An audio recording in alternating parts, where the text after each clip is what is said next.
Alors bonjour à toutes et à tous, j'espère que vous allez bien et que vous avez encore un niveau d'énergie assez haut. Là où je vous rassure, oui, c'est le pupitre, on n'a pas l'habitude.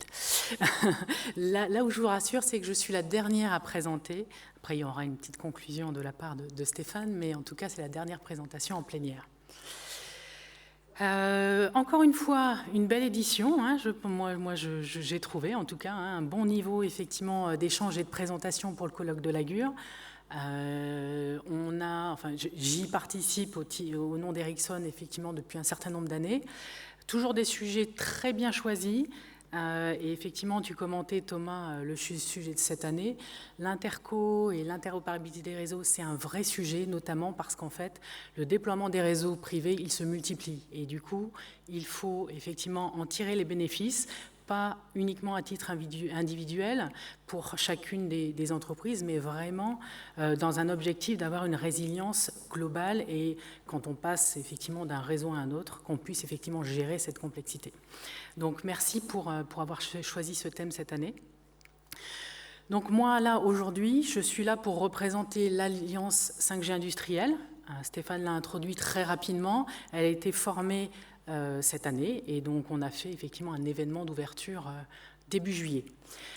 Donc j'ai l'honneur de co-présider cette alliance, donc aux côtés de Christophe Bégina. Donc Christophe Bégina qui est DSI d'Alcatel Submarine Network.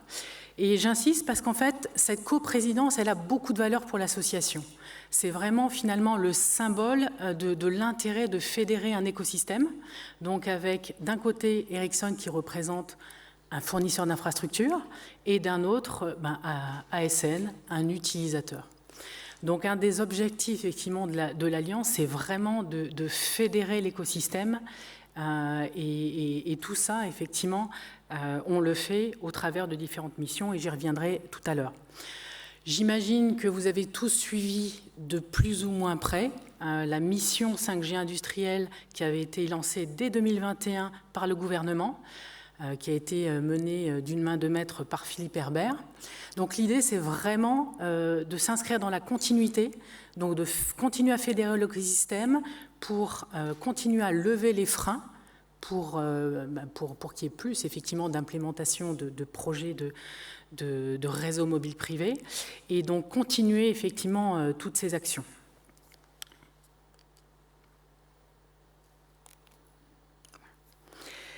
Alors la 5G, pourquoi Eh bien, la 5G, donc c'est effectivement la connectivité, et la connectivité, c'est un élément fondamental du socle technologique de la transformation du numérique des entreprises. Donc aux côtés du cloud, des jumeaux numériques, typiquement, et de l'intelligence artificielle, et ce sont des sujets sur lesquels les entreprises ont déjà beaucoup investi et investissent encore. Schématiquement, ces sujets qui sont très importants, eh bien, ils doivent être soutenus par une bonne connectivité fiable et performance. Si vous n'avez pas une bonne connectivité, eh bien, aucun jumeau numérique, aucune intelligence artificielle embarquée ne peut fonctionner efficacement. Donc c'est vraiment une partie prenante du socle technologique de transformation des entreprises.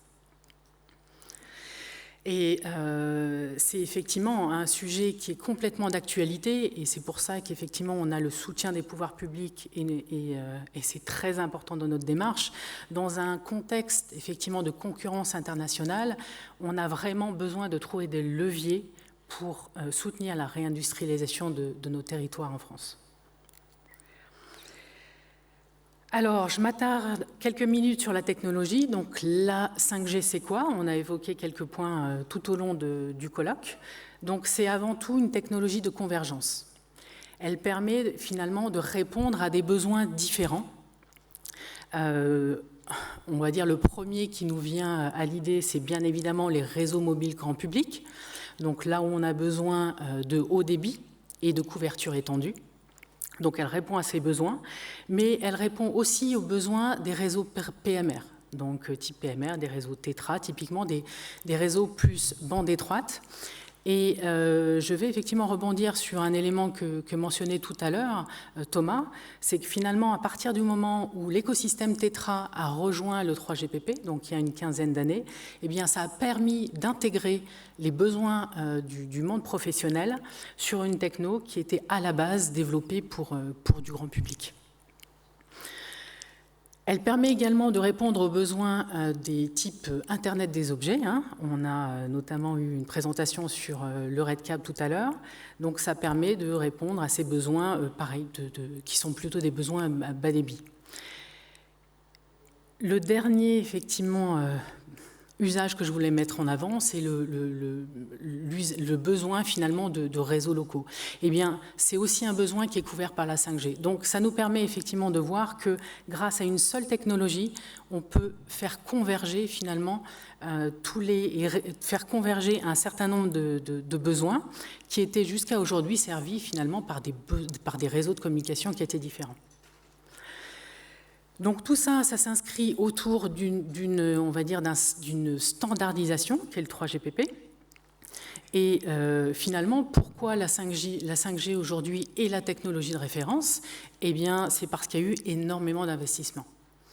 Donc, si on parle de la 5G à elle seule, c'est le fruit de plus de 10 ans de développement.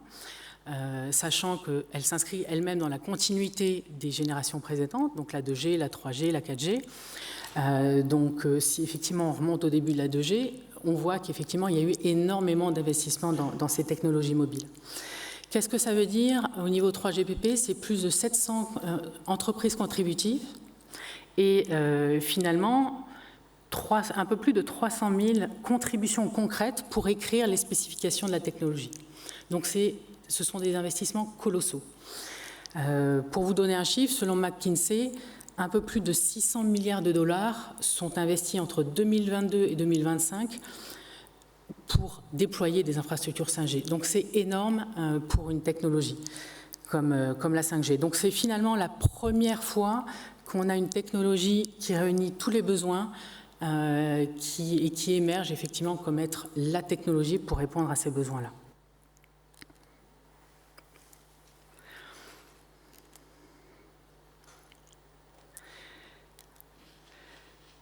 Alors finalement, quand on va faire le choix de déployer un réseau mobile privé, eh bien évidemment, on vient de dire que la technologie 5G, c'est la technologie de référence, mais on ne déploie pas un réseau privé pour déployer un réseau privé. Ça s'inscrit forcément dans une démarche de transformation des opérations dans une entreprise.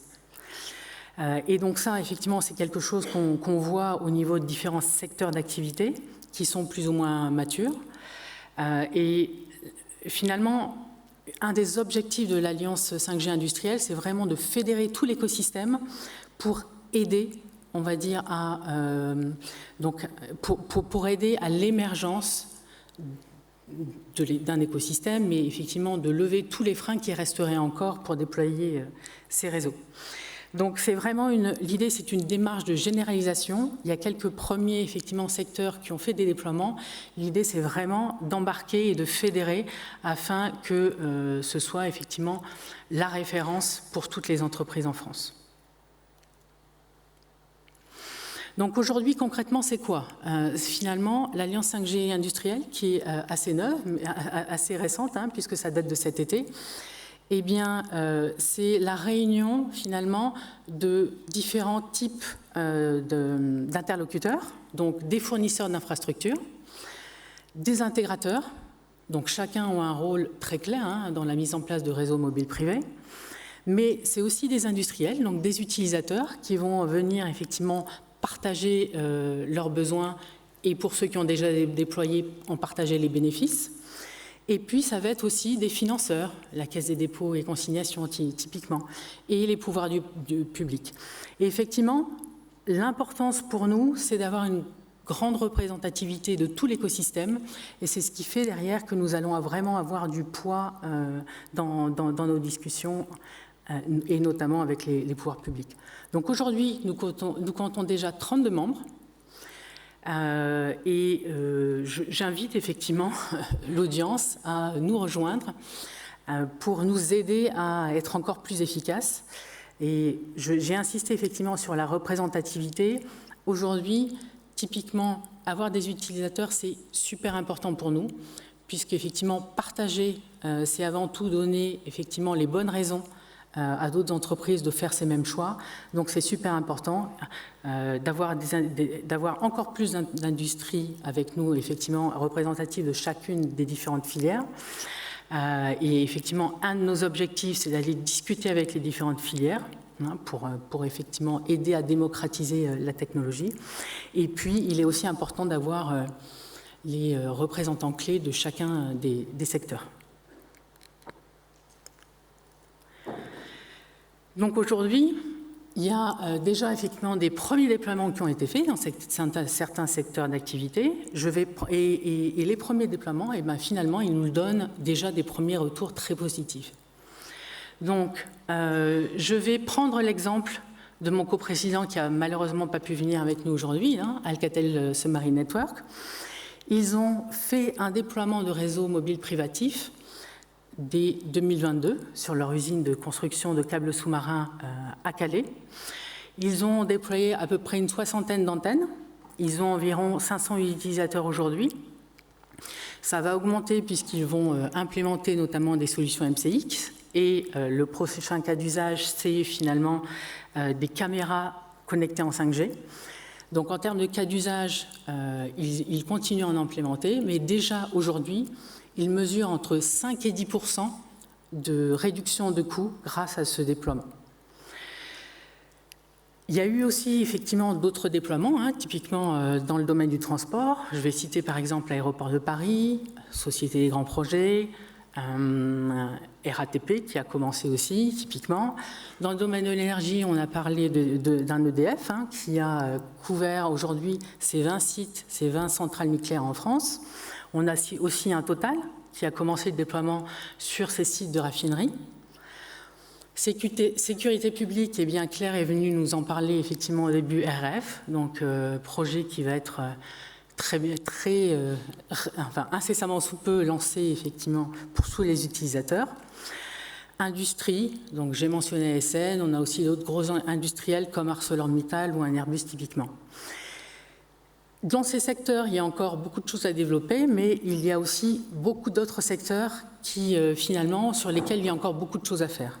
D'où l'importance d'avoir ces discussions avec les différentes filières et effectivement, et d'échanger avec d'autres filières aussi. Et ça, c'est super important, puisque si je prends l'exemple d'un EDF dans ses centrales nucléaires, eh bien, dans la couverture de sites, donc sites de grandes étendues, avec la couverture indoor et outdoor, finalement, il va y avoir pas mal de similitudes si je le compare à un ArcelorMittal, par exemple, pour la couverture et les usages dans un site. Donc la on va dire, discussion cross-filière, elle est aussi très, très importante. Alors, la bonne nouvelle, c'est que les investissements, ils ont augmenté, ils sont en croissance. Donc, il y a vraiment, effectivement, une prise de conscience qui est en marche. Toutes les avancées d'un point de vue régulation, elles ont aidé. Et notamment, si on constate entre 2024 et 2025, plus 29% d'investissement, soit plus 37 projets, notamment grâce à la mise à disposition de la fréquence 5G en mode expérimental. Donc on voit notamment dans ces 37 projets plus 12 en laboratoire de test. Donc tout ça grâce à la libération des fréquences. Et la bonne nouvelle que nous annonçait Patrick, c'est que bientôt elle va être disponible pour être mise à l'échelle.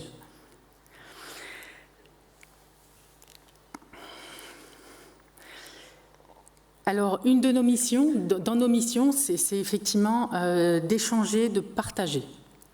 Et donc, pour cela, on va, comme je disais, discuter avec les différentes filières, mais on va également donc, organiser et participer à des événements qui sont effectivement sur des thèmes importants. Donc, on a pris effectivement le parti de les organiser soit dans un bassin d'emploi, soit sur un secteur industriel en particulier. Et parfois, et c'était le cas du premier événement, ça peut réunir les deux. Donc typiquement, le premier événement, il était fin octobre, organisé à Toulouse, sur le thème de l'aéronautique. Donc là, on est effectivement sur un bassin d'emploi typique de l'aéronautique et sur un secteur industriel. Donc on a effectivement pu partager donc avec des utilisateurs. Donc merci encore à Airbus qui a hosté l'événement. Ils ont effectivement pu partager l'avancée de leur projet. Et parmi d'ailleurs les retours que nous avons eus des gens qui ont assisté à l'événement, eh bien, un des retours, c'était l'étonnement finalement face à l'avancée du projet d'Airbus. Donc avancée en termes notamment de nombre de cas d'usage qui ont été implémentés, mais finalement aussi de l'étendue sur les différents sites en France et dans d'autres pays. On a eu d'autres présentations très intéressantes de l'écosystème. Je vais mentionner par exemple deux sous-terres, donc sur la partie outils connectés, qui sont venus donc nous présenter et montrer les visseuses, des visseuses qu'ils ont d'ailleurs utilisées par Airbus. Là aussi, un peu d'étonnement sur finalement le constat qu'on a une maturité qui est présente de plus en plus sur les outils connectés. Donc on n'a pas encore 100% des devices, mais effectivement, de moins en moins, en fait, ça devient plus un sujet, et notamment dans certains secteurs industriels comme celui-là. Cet événement a été un succès, donc en termes de visiteurs, 50 visiteurs en présentiel et un peu plus de 100 en distanciel. Donc nous allons effectivement renouveler l'expérience, mais ce type effectivement de partage d'informations, il est vraiment important.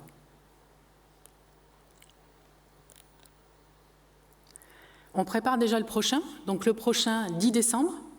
Donc on change finalement de secteur industriel et de lieu, puisqu'on sera à Dunkerque. Donc pareil, là on est autour plutôt d'un bassin industriel, donc il y a effectivement beaucoup d'industries différentes à Dunkerque, et déjà trois présentations importantes qu'on a déjà planifiées, on est en train d'en planifier d'autres.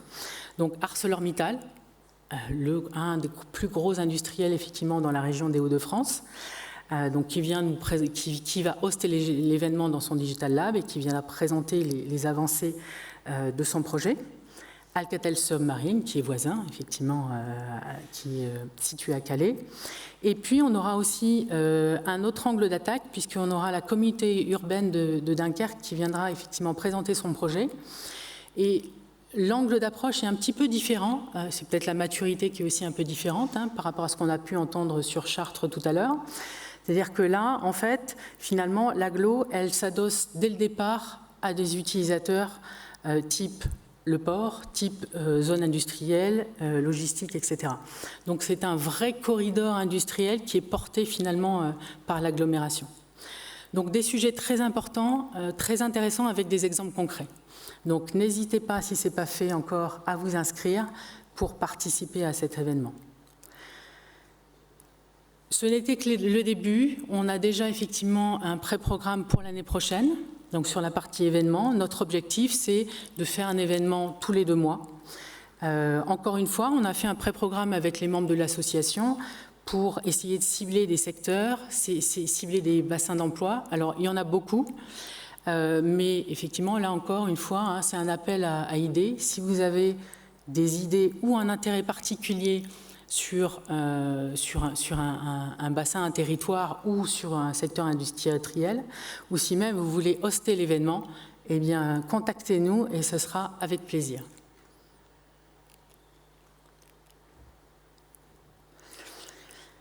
Donc, vous avez remarqué qu'effectivement, ces événements, on les faisait en région, parce que la proximité, finalement, c'est très important. Et quand un industriel, une entreprise, un territoire veut effectivement travailler sur la mise en place d'un projet, eh bien, ils vont effectivement chercher les capacités autour d'eux.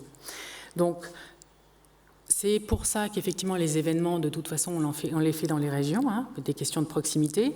Et en fait, on a commencé avec les membres de l'association à répertorier toutes les capacités qui ont été développées et déployées par les différents stakeholders en région. Donc, ce n'est pas du tout exhaustif, mais c'est un début pour montrer que c'est déjà une réalité. C'est-à-dire qu'en fait, tout n'est pas centralisé en Île-de-France, comme on aurait tendance à le croire, mais on a vraiment des capacités déjà dans les régions, des capacités pour venir faire des tests, typiquement des plateformes d'intégration. Il y a également des showrooms pour plutôt, là, effectivement, partager sur des cas d'usage. On peut, même si on réunit les deux, effectivement, venir tester un cas d'usage spécifique qui n'aurait pas été testé, typiquement. Et notamment grâce, effectivement, à la mise en place des Fab Labs qui existent déjà dans pas mal de régions. Donc, voilà, mon objectif, c'était de faire un petit tour d'horizon et de vous présenter l'Alliance 5G. Nous, donc 32 membres à ce jour, nous espérons en avoir encore plus incessamment sous peu. Donc voilà, donc j'espère qu'effectivement que l'initiative est accueillie comme il se doit et qu'on aura encore plus de membres très bientôt.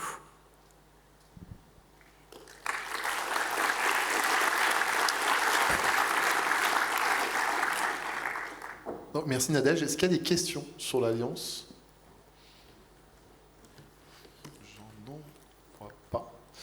Donc, je vais laisser Stéphane monter sur scène pour le mot de la fin. Merci Nadège. Merci. Rapide mot de la fin de toute façon. Merci Nadège pour cette présentation. C'est important pour la GUR, voilà, de laisser une place aussi sur scène à cette initiative de l'Alliance 5G industrielle. Le seul problème, c'est qu'il faudra changer le nom quand on passera à la 6G. Hein, mais bon, ça, on est tous habitués. C'est comme Réseau Radio du Futur, d'ailleurs. Un jour, il sera vieux et il faudra le renouveler. Voilà, donc on partage évidemment une communauté aussi d'objectifs avec la GUR, hein, à commencer par son représentant délégué d'ailleurs, si on a le même. Voilà.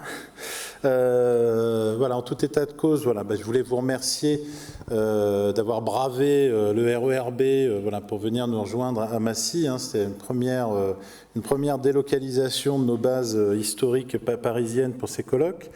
Voilà, en tout cas, j'espère que vous avez apprécié l'événement comme moi, à titre personnel, j'ai pu l'apprécier. Je voulais remercier évidemment Marie-Astrid Berry donc, et Marie-Françoise Hervieux de Dracar Digital qui ont œuvré à l'organisation de ce colloque, les équipes de Châteauforme, c'est plus les équipes du Salon de l'Aveyron, mais les équipes de Châteauforme, donc en ce lieu du Palais des Congrès de la ville de Massy, les deux Thomas, Hervieux, Galezowski, voilà, de LD Expertise, voilà, qui ont œuvré également à l'organisation de cet événement, et puis tous nos intervenants, hein, et puis enfin l'ensemble de nos partenaires exposants que je vous propose d'aller retrouver voilà, à l'issue de cette conclusion, puisqu'avant le démontage, je pense qu'ils sont encore là quelques minutes, enfin quelques, disons, dizaines de minutes pour pouvoir, pour ceux qui n'ont pas pu voilà, faire le tour des stands, pouvoir y accéder. Voilà, je vous remercie et puis je vous dis à l'année prochaine. Voilà, alors peut-être en ce lieu, on verra. Bravo.